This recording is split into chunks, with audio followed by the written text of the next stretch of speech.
the Bengals really dodged a bullet. Yeah. This should be a very clear wake. I think it should have been a very clear wake up call when he tore his ACL. Yeah. That, hey, we need to fix the line. But I think, Jamar Chase was the right pick. Obviously, that was a really good pick. You know, we have the Bengals arguably have like the best weapons in the NFL. So that worked out well. But now it's like you got to fix the offensive line. Well, this game is the game that will either make or break the Bengals. If they don't fix this, it's going to be a rough couple of years. But if they fix the problems, they are going to be a legitimate dynasty, kind of like the Chiefs are right now. Yeah. I honestly think. In all honesty, and yes, I realize the Ravens are going to be healthy next year. The Chiefs are going to be tough. I don't think the Ravens are as good as people say they are. I don't think they are either. But, I'm just saying that, more than likely they'll be healthy. The Chiefs are going to be tough. The Bills are going to be tough. They're always tough. The Chargers are getting pretty good. But in all honesty, as good as the AFC is, I really think if the Bengals fix their line and, everybody keeps improving, everybody just gets another offseason under their belts. Yeah. And they fix the line, I really think I could see them in the Super Bowl again next year. And honestly. I don't think it's that far. And I really think they could win it. I really think they can. Who has a better? The Bengals have the best skill players in the NFL. That team of skill players is the best in the league, led by one of the best. We have two. Chase and Mixon are Chase and Mixon Pro Bowlers. T. Higgins probably could be a Pro Bowler. And Joe Burrow got snubbed. Burrow was an honorable Pro Bowler. T. Higgins has been an 1,000-yard receiver his first 2 years in the NFL. Yeah, and he's only going to get better. Yeah, I think that the Bengals have a very, very bright, they're in the right direction. I think if they don't blow it and they fix the offensive line and they re-sign Jesse Bates, I think they're going to be in a really good position for the next couple of years. Yeah. There was something I saw where Joe Burrow, he got sacked, tied for most. He was sacked most in a playoff span. Yeah, I think he was sacked the most out of any quarterback. Him and somebody else were tied for first. Yeah, but I also think it was 7. No, not 7. I also think he was. I think he was sacked I don't know if it was the most or not, but he was sacked 70 times. I think that was third all time. Yeah, so he played 21 games this year, and he was sacked 70 times. Yeah, you can't. Absolutely unacceptable. That is atrocious. So 70 times in 21 games. That's over 3 times a game. He's being awful. sacked. That's terrible. That is ridiculous. The offensive line is a glaring hole. I don't know. Honestly, I don't know how they made it this far with that line. Well, that just speaks to the skill of every other position on the field, other than corner, and how good their defense is. Yeah. The Bengals' defense is really good. The Bengals' defense is really good. Their defense was the reason why they made it to the Super Bowl. Correct. Yeah, it was because their defense stepped up in every single game. The offense was a little bit sluggish, but I think that's just due to the line. Yeah, I don't think the offense had an insane playoffs. But I think that's because the line, though. Exactly. Yes. Exactly. Well, they did enough to get the job done, and then the defense. I think if they fix the line, in the coming, next season, they can be tough on both sides. Well, the Bengals, their defense won't carry them; it'll be both. Yeah, the Bengals have the 4th most cap space available in the NFL. Yes, they have $55 million. Yes, so they can literally almost get any lineman free agent or and draft good linemen. We can have pretty much a whole new line if we want to by next season. Yeah, which is what they need to do. Yes, other than Jonah Williams, you scrap everyone else. I think Jonah Williams is. Maybe keep Riley Reef.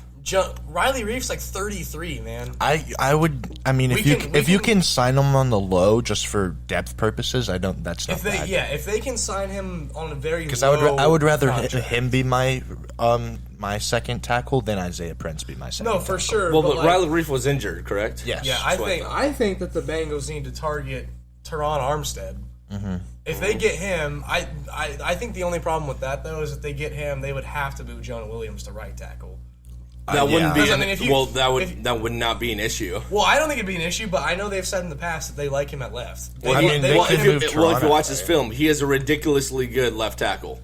Well, yeah, he's good, but he's pretty freaking good. But I think didn't Jonah Williams play right at Alabama? I thought I read somewhere that he played right tackle at Alabama. I wouldn't be at a certain point.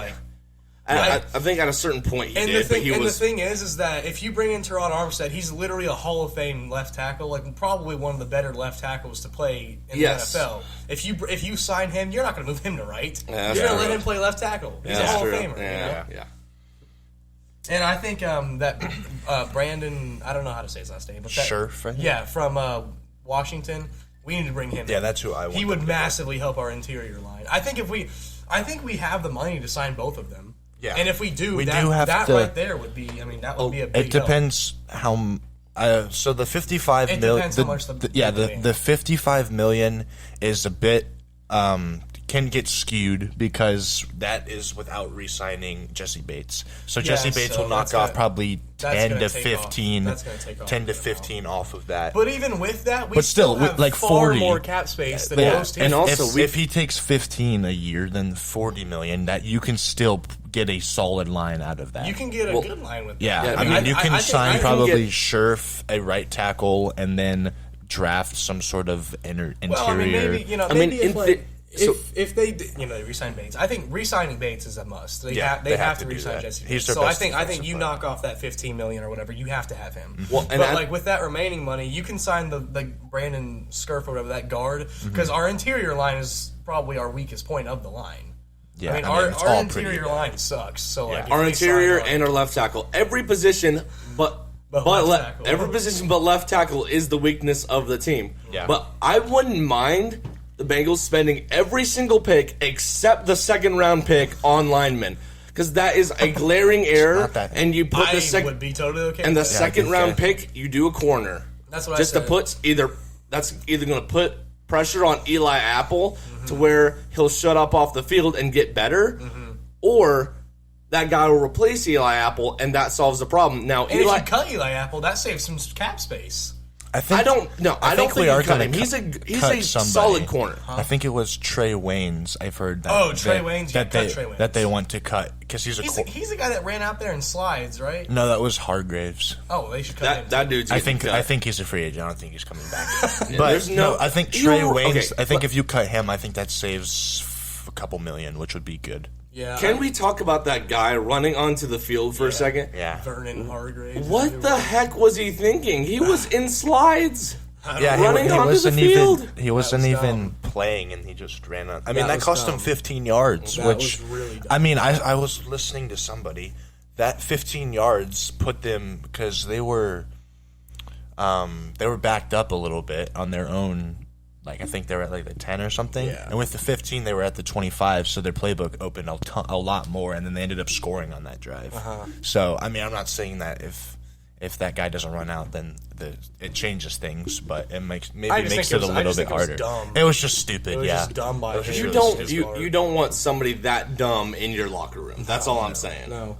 So I think I agree. I said that though. I agree with that. Draft wise, first round we needed the first round they need to take like the best lineman available. Yes. Like What I wouldn't mind either is trading some mid to late round picks to move up to a higher draft pick in the first round to get a premier lineman.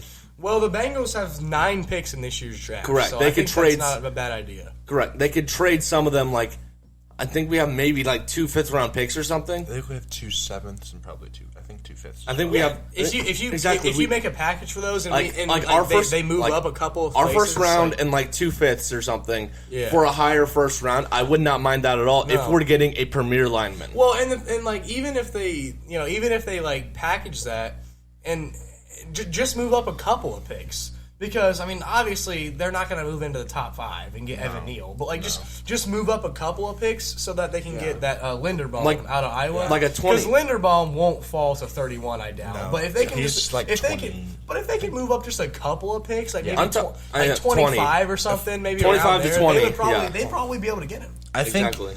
I know we were He's a very saying underrated lineman, too. that the Bengals needed to get like linemen last year, which I definitely think they should have. But I mean, this year's the perfect year to do it. This is probably one of the deepest lineman classes we've seen in a long time. There's multiple first round talents from guard, tackle. There's Like, this is the deepest I've seen a draft for offensive linemen. It's a good line. Well, So it's kind of shallow for almost every other position. Too. Yeah, it's deep in corners and offensive line, which is perfect for the Bengals. Is the two positions we need. Yeah, the but most. I think the they drafted a couple of linemen last season though. It's just yeah, none of they those guys drafted. are really. I mean, they drafted Carmen, and then they drafted like 2 other offensive linemen. It's just none of them are like. I mean, yeah, they just didn't have a chance to play, and if they did, they.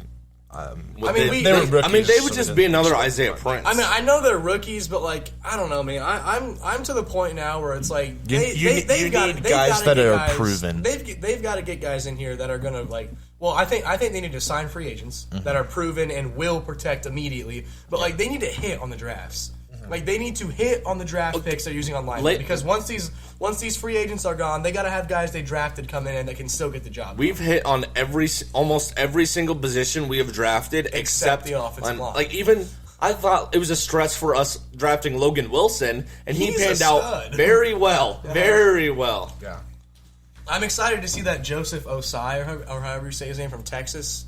We got him in the 3rd round next year. He's solid dude. Yeah.